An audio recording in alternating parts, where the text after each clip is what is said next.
Bakit ka nababalisa sa kakainin? Bakit ka nag-aalala sa darating? Tumingin ka sa mga ibon sa papawirin. Hindi naghahasik pero pinapakain.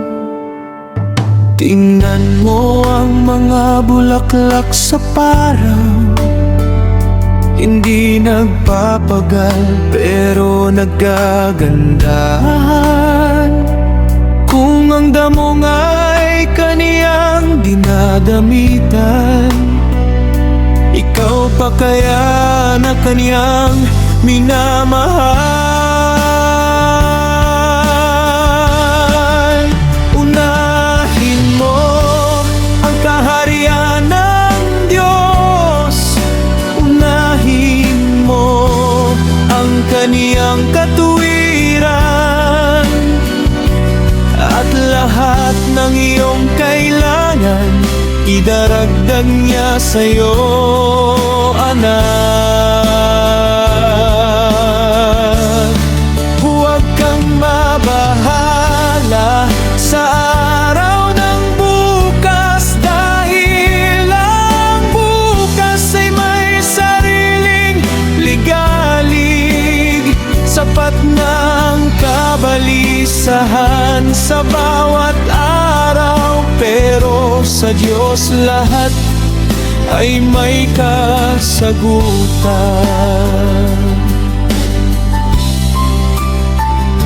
Hindi mo madadagdagan ng kahit isang oras ang buhay mo sa kaiisip at pag-alala.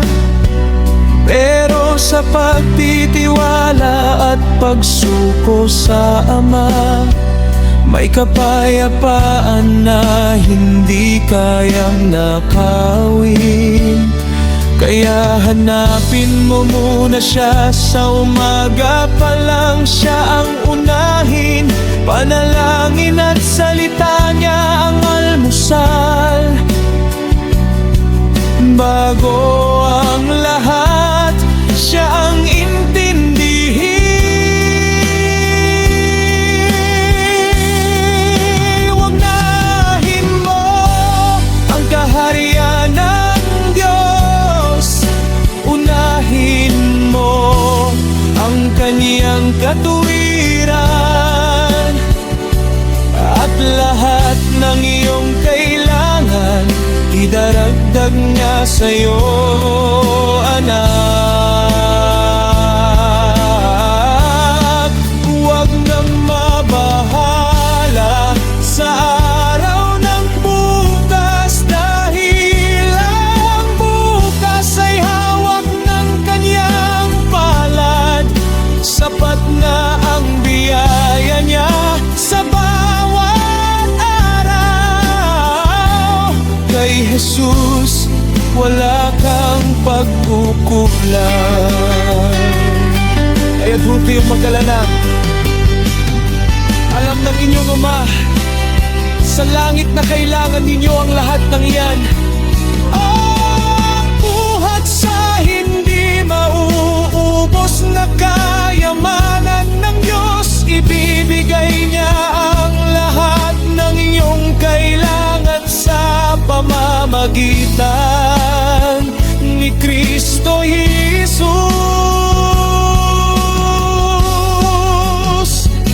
Kapag siya ang una, lahat ay susunod. Kapag siya ang bida, pagpapala'y buhos.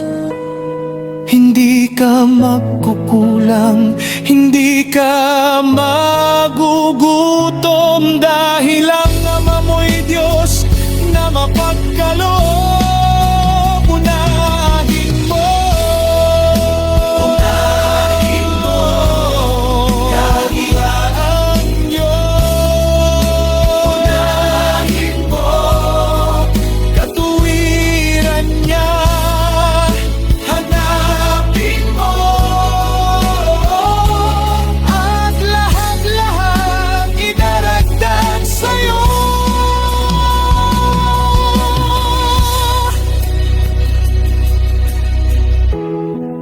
Deus Ex Reditris. Ang pangako niya.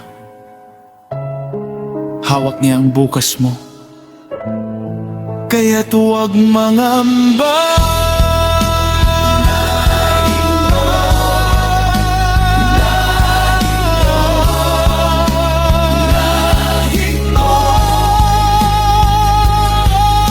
Unahin mo ang Diyos